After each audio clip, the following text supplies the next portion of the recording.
Well, hello, my beautiful people. Welcome to your yearly 2026 reading. We're going to do the 12 houses. This is going to be every house that you can align with. Okay, and I'm going to go right through it with you before we actually start with the reading, so you just have like a little bit of know-how of how this actually works.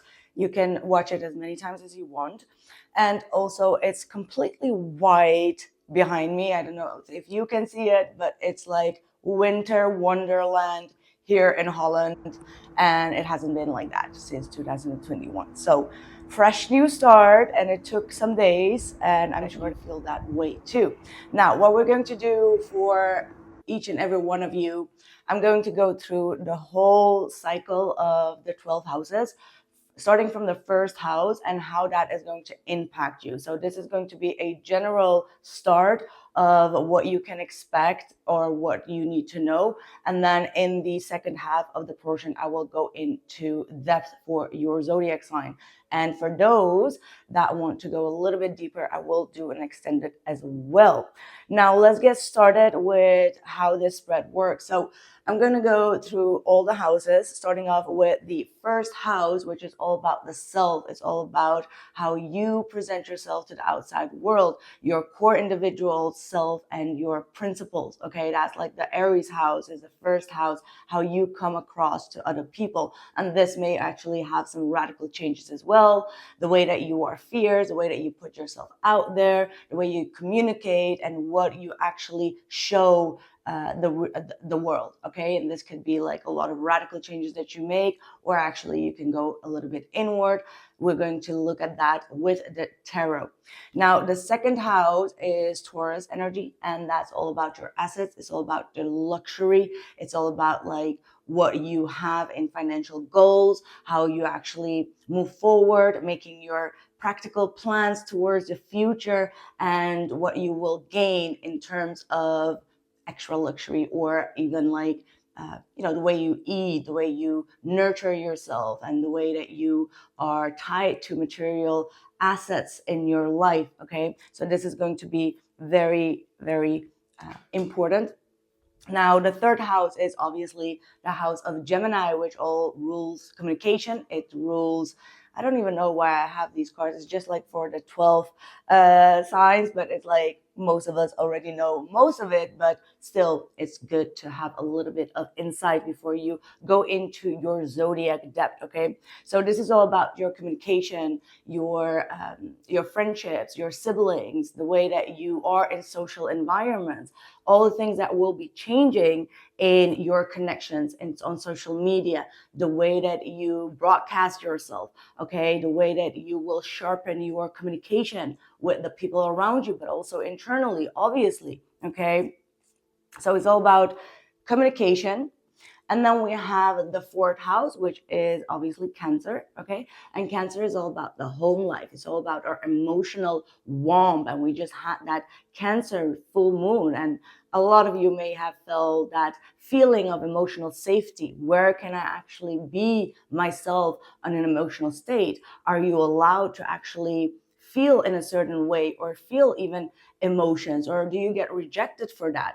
Okay, everything that revolves around the way that you have been in your upbringing, your home life, the bond with your mother, which very, very important. The bond with your mother, how has that actually affected you as a person, affected you when it comes to your traumas, right? There's a lot of energy that contains the roots. Okay, like what are your roots? Are you connected to your roots, right? Like these type of symptoms could come up for you to take care of it. Okay, but this is all about the family, the home life, your house, your home, your temple. Okay, like these matters. Now, the fifth house is Leo, which is the entertainer.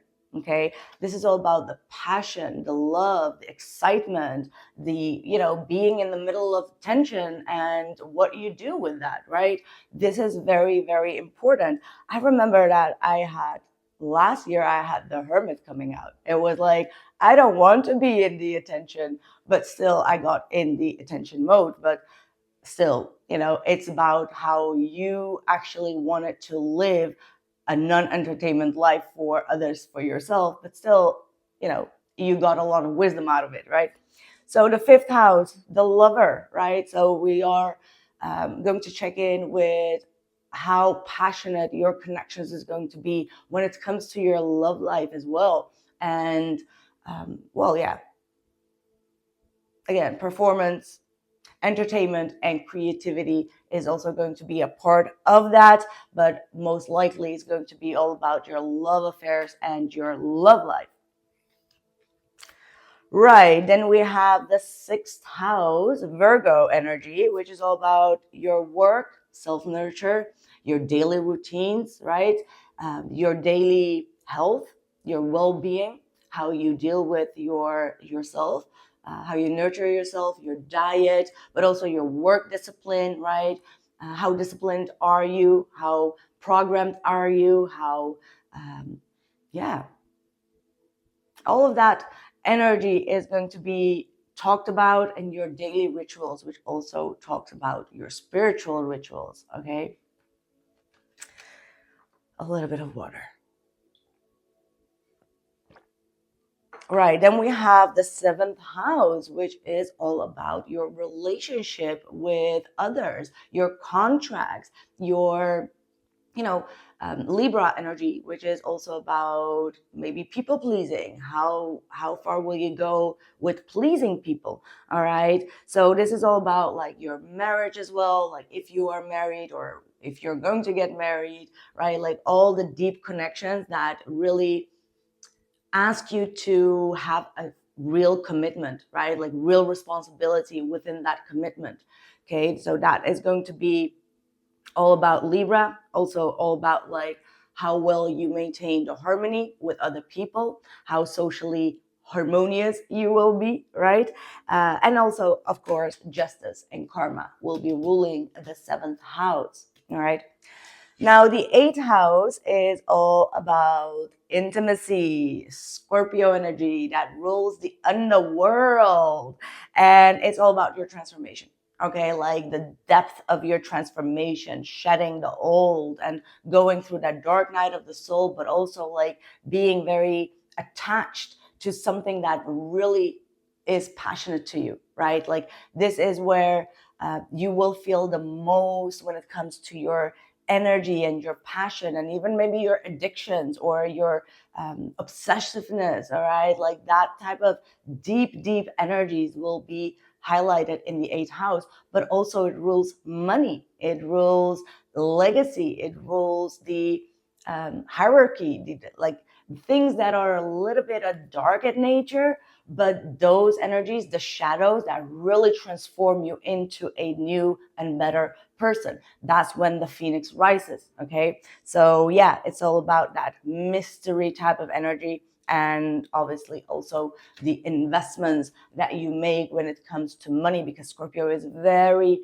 it's like Pinter, they're like very secure, they know how to get their security in check through the dark times, through that shadow work, through that underworld type of suppression that they have in like being obsessively hunting your ambitions. You know what I mean? Like that type of energy. And then we have Sagittarius and my washing machine that's just like being always the party in the house. I don't even know if you can hear it or not, but it's like Sagittarius is just like walking around as if life is the party, right? Like, and that's what we do. I'm Sagittarius myself, so that you know.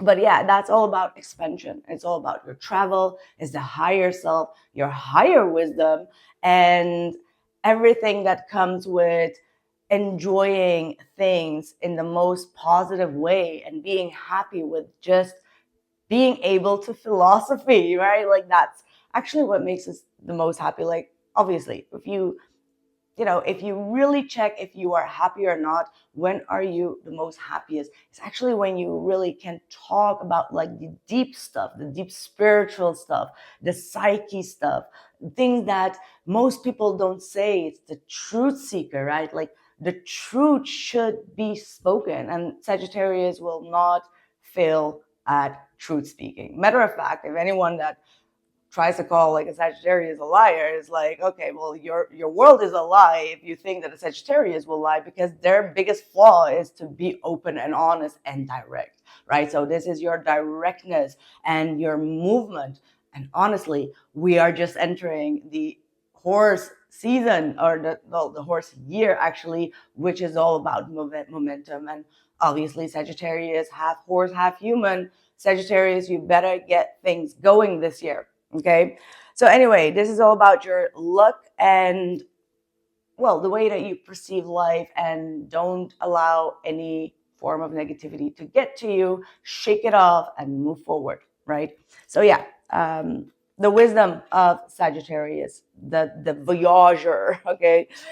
And then we move to the 10th house, which is all about your reputation. Is Capricorn energy. It's all about your career, your long-term goals, your legacy, the way that you are in authority of your life, of your finances, of your dreams, and how hard you actually work in order to gain that, right? That's your 10th house. It's all about your reputation. Like, people trying to damage your reputation because of jealousy, yeah, that is a part of the 10th house energy, but it is ruled by Saturn, and Saturn is the big papa of karma. So even if people have been trying to do that out of jealousy, out of envy, out of spite, out of, misuse of power, Capricorn energy, Saturn energy rules all about that, and will absolutely give everyone their fair share and their fair credit. Okay, so whatever responsibilities, whatever achievements, whatever career goals you have, we're going to look into that in the 10th house of Capricorn. Okay, and then we have another sip of water. Then we have the beautiful energy of Aquarius. And Aquarius have been with that Uranus, like in the past years, has been doing some crazy shifts and radical changes. And that what we're going to look at, especially personally to you. But this is a house that rules friendships, okay, group activities, group circulations, your environment, your social environment, okay. But it also is the innovator. It's the technology nerd sometimes, and comes up with like the greatest ideas and makes like changes that will be for everyone involved. All right, like the changes that Aquarius can make, it affects like group dynamics, it affects like the communities, okay, or just the, wow, I just forgot the word, collective, the collective. Why would that be? How can a reader like me forget the word collective? So maybe there is going to be something shifting within that, because the last couple of years it has been all about the collective, the collective movement, the collective ideas, the collective changes. There is something within that. Maybe it will turn a lot of people more inward, rather than just being the sheep of, going after the collective's idea or collective's opinion. Okay, that's definitely a good download right now.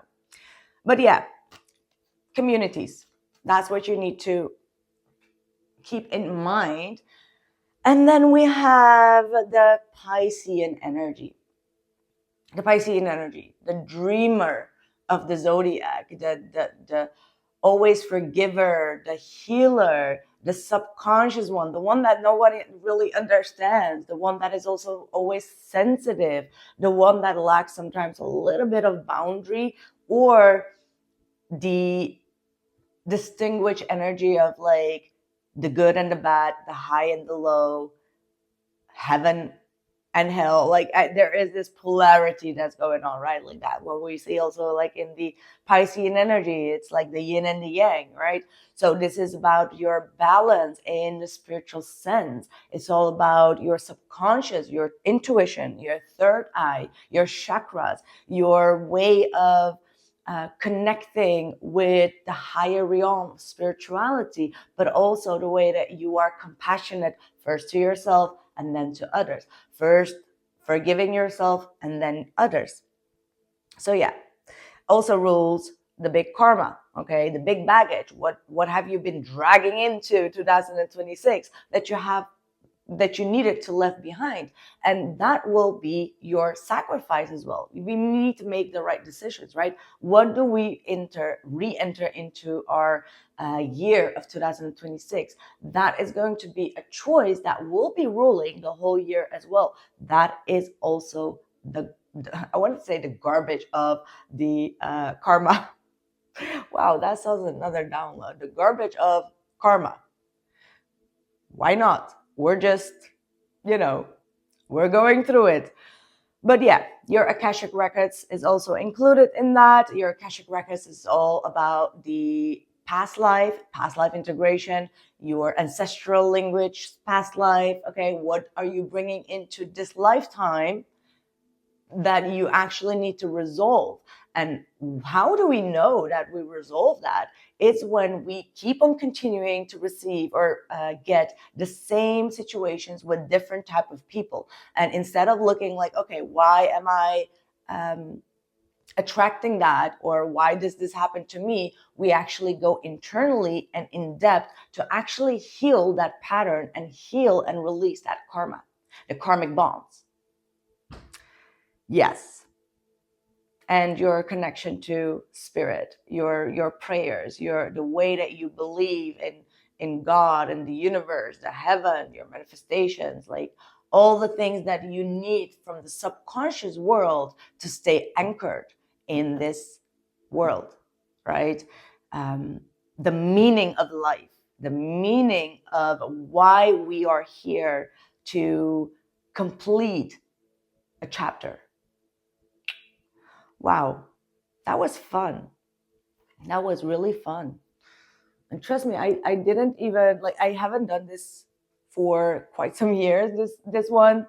And I didn't even go through the names. It's just like that passion that just comes in, So what we're going to do, I hope you made it till this point. Thank you so much for listening to this. And we're going to go with the tarot over in all the houses and see what is going to happen for you as a zodiac sign. And there is going to be an extra pull in the middle of it that will highlight which houses will be the most relevant for you. Okay, so get ready, get your popcorn, get your tea, get your coffee, and let's kick it. Hello there, my lovely Scorpio. Welcome to your 12th house reading. Let's kick in and see what is going on. I will be doing an extended for those that want it, and we will see what else is coming through. But this is going to be a full reading already, so don't be bothered, okay? Let's see, what are the messages for my lovely Scorpio, Sun, Moon, and Rising?